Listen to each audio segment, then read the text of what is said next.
Welcome to Swastha Ayushman Chikitsalaya. This is Dr. Fatima Velgoti and Shripati Physician. ఈ రోజు మనం discuss చేసుకోబోయే treatment hip bath. ఈ hip bath ని తెలుగులో కట్టి స్నానం అని కూడా అంటూ ఉంటారు. ఇది జనరల్ గా మన హ్యూమన్ బాడీ అనేది పంచమహాభూతాలతో ఫామ్ అయి ఉంటుంది. అంటే తేజ్, జల్, పృథ్వీ, ఆకాశ్ అలాగే వాయు. ఈ 5 ఎలిమెంట్స్ తో మన బాడీ అనేది ఫామ్ అయి ఉంటుంది.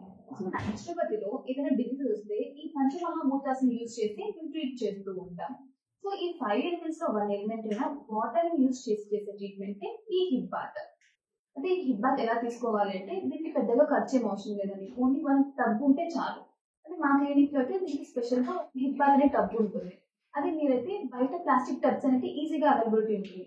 సో అదైతే తెచ్చుకొని మీరు ప్రాక్టీస్ చేసుకోవచ్చు. ఎలా ప్రాక్టీస్ చేయాలి అంటే టబ్ తీసుకొచ్చి టబ్ లో వాటర్ అనేది ఫిల్ చేసి మన క్లాత్స్ అనేది రిమూవ్ చేసి దానికి కూర్చోవాల్సి వస్తుంది.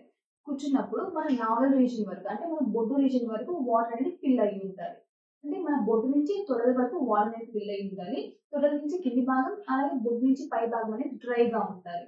సో అలా కూర్చున్నప్పుడు మన కాళ్ళు కూడా గ్రౌండ్ కి టచ్ అవ్వకూడదు. కాళ్ళు నుండి స్టూల్ మీద కానీ లేకపోతే స్లిప్పర్స్ కానీ వేసుకోవాలి. సో ఇలా చేయడం వల్ల ఏమవుతుంది అంటే మన బొడ్డు నుంచి తొడల రీజన్ వరకు ఒక టెంపరేచర్ ఉంటుంది, మిగతా బాడీ అంతా ఒక టెంపరేచర్ ఉంటుంది.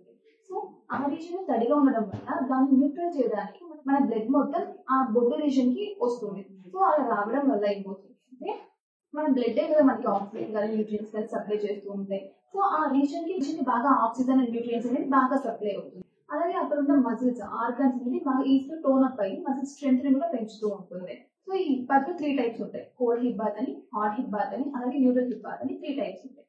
ఈ కోల్డ్ హిప్ బాత్ ఎక్కువగా ఏ కండిషన్స్ ఇస్తూ ఉంటాము అంటే ఎవరికైతే ఇర్రెగ్యులర్ పీరియడ్స్ ఉంటాయో వాళ్ళకి, అలాగే వైట్ డిశ్చార్జ్ ఎక్కువగా అవుతున్న వాళ్ళకి, అలాగే పీరియడ్స్ ఫ్లో అనేది ఎక్కువగా ఉంటుంది కదా కొంతమందికి వాళ్ళకి, అలాగే ఎవరికైతే డైజెస్టివ్ ప్రాబ్లమ్స్ లైక్ కాన్స్టిపేషన్ ఉన్నా, బ్లోటింగ్ ఉన్నా ఇలాంటి డైజెస్టివ్ ప్రాబ్లమ్స్ కూడా ఈ కోల్డ్ హిప్ బాత్ అనేది ఎక్కువ ప్రిఫర్ చేసుకుంటాం. ఈ కోల్డ్ హిప్ బాత్ అంటే కోల్డ్ వాటర్ యూజ్ చేసి మనం హిప్ బాత్ ఇస్తూ ఉంటాం. అలాగే హాట్ హిప్ బాత్. ఈ హాట్ హిప్ బాత్ ఎక్కువగా ఎవరికి ఇస్తూ ఉంటాం అంటే ఎవరికైతే పీరియడ్స్ పెయిన్ అనేది ఎక్కువగా ఉంటుంది. అంటే పీరియడ్స్ వచ్చినప్పుడు కొంతమంది భయంకరంగా పెయిన్ వస్తుంటుంది, పొట్ట నొప్పి. అలాంటి వాళ్ళు ఏం చేయాలి అంటే ఒక 1 వీక్ లో ఇంకా పీరియడ్స్ వస్తాయి అనగా రోజు ఈ హాట్ హిప్ బాత్ తీసుకుంటూ ఉంటారు.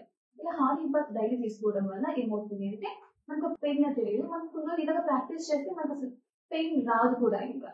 సో అలాగే ఇంకా న్యూట్రల్ హిప్ బాత్. ఈ న్యూట్రల్ హిప్ బాత్ ఎక్కువగా ఏ కండిషన్స్ ఇస్తూ ఉంటామంటే ఎవరికైతే రిప్రొడక్టివ్ ఆర్గన్స్ ఇన్ఫ్లమేషన్ ఉంటుందో, అలాగే డైజెస్టివ్ ఆర్గన్స్ ఇన్ఫ్లమేషన్ ఉన్నప్పుడు ఈ ఇన్ఫ్లమేటరీ కండిషన్స్ లో ఎక్కువగా ఈ న్యూట్రల్ హిప్ బాత్ అనేది ఇస్తుంటారు.